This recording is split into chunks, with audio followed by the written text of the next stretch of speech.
सासर और बेवा बहू। मेरा बेटा जवानी में ही एक कार एक्सीडेंट में जान बहक हो गया था। हम शदीद सदमे में थे।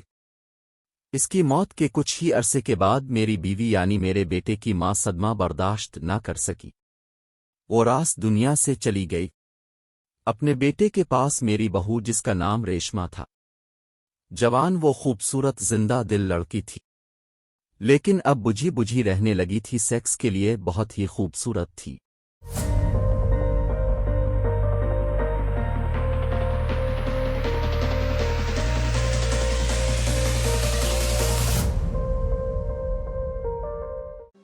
इसका एक दूध पीता बच्चा भी था और मेरे बेटे को फौत हुए 1 साल हो गया था।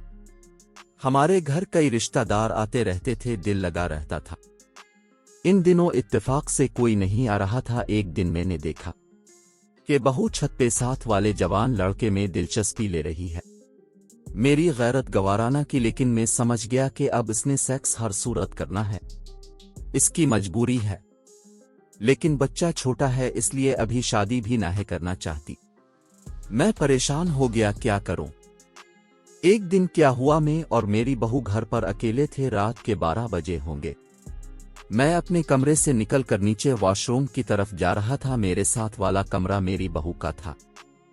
हुआ यूं कि मैं इसके कमरे के पास से गुजर रहा था कि अचानक मेरी नजर रेशमा के रूम में पड़ी, तो वो सो रही थी। वो अपने बच्चे को अपना दूध पिलाते पिलाते शायद सो गई थी और अपने बॉब्जिकू अंदर करना भूल गई थी। इसके सेक्स वाले मस्त मम्मी नजर आ रहे थे।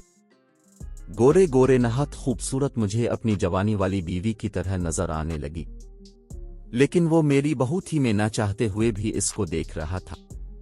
मुझे वो छत वाली हरकत जहन में आई और मैं कुछ और ही तरह से सोचने लगा था। मेरी तो नियत खराब होने लगी थी। इसके गोरे मम्मी और उसके और गुलाबी नीपिल, मेरा दिल कर रहा था कि जाकर दूध को चूसने लग जाऊं। फिर मैंने सोचा कि अगर वो उठ गई और वो बुरा मान गई, तो मैंने सोचा कोशिश करने में क्या हर्ज है। मैं धीरे से कमरे में गया और बिस्तर के पास जाकर खड़ा हो गया। वो सोते हुए बहुत खूबसूरत लग रही थी। मैंने धीरे से इसके बच्चे को उठाया और सोफे पर लिटा दिया। मेरी किस्मत अच्छी थी कि इसका बच्चा उठा नहीं था।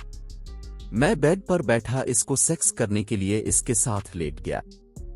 इसके बॉब्जिकू सेक्स करने के लिए टिरुक की तरह चूसने लग पड़ा। मुझे अपनी जवानी के दिन याद आ गए। इससे ये लग रहा था कि इसका बच्चा ही है जो मम्मी ले रहा है। मैं साफ तरीके से मम्मी ले रहा था। मैंने थोड़ी देर के बाद अपना हाथ इसके दूसरे बोबुस पर रखा और आराम आराम से मसलने लगा। इससे मजा तो आ रहा था। फिर अचानक इसकी आंख खुली। वो मुझे देखकर डर गई और बोली, ये आप क्या कर रहे हैं। मैंने इसके मुंह पर हाथ रखा और उसके मम्मी को पकड़कर चूसने लगा।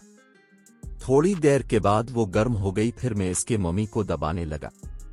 मेरा कमजोर हो चुका उज़्व भी तवानाई महसूस करने लगा था और मेरा दिल कर रहा था कि एकदम से इसकी जवान गर्म तरस्ती में अपना उज़्व डाल दूं, दोनों को सुकून मिल जाए। क्या मजा आ रहा था। उसके नरम नरम मम्मी को दबाकर मैं थोड़ी देर तक दबाता रहा। फिर बहू को बिस्तर पर लुटाया और इसे किस करना शुरू हो गया।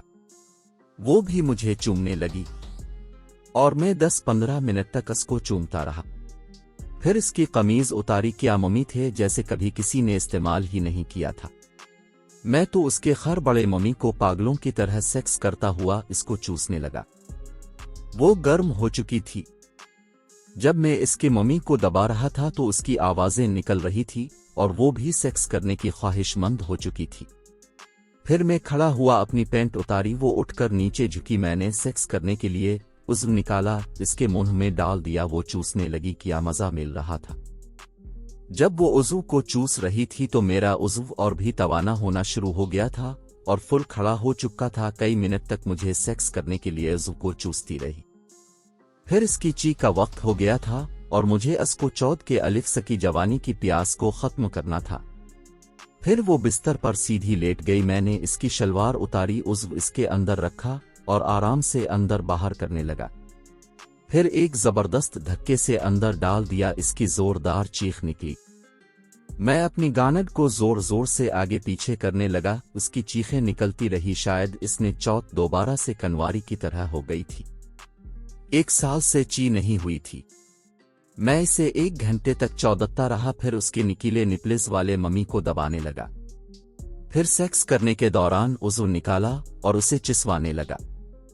बड़ा मजा आ रहा था इसे चौध कर। फिर जब मुझे महसूस हुआ कि मेरी मनी निकलने लगी है तो मैं उज़्व को हाथ में पकड़ा और खूब हिलाते हुए मनी इसके मम्मी पर निकाल दी। मैं नहीं चाहता था कि अपनी बहू को हामिला करूं।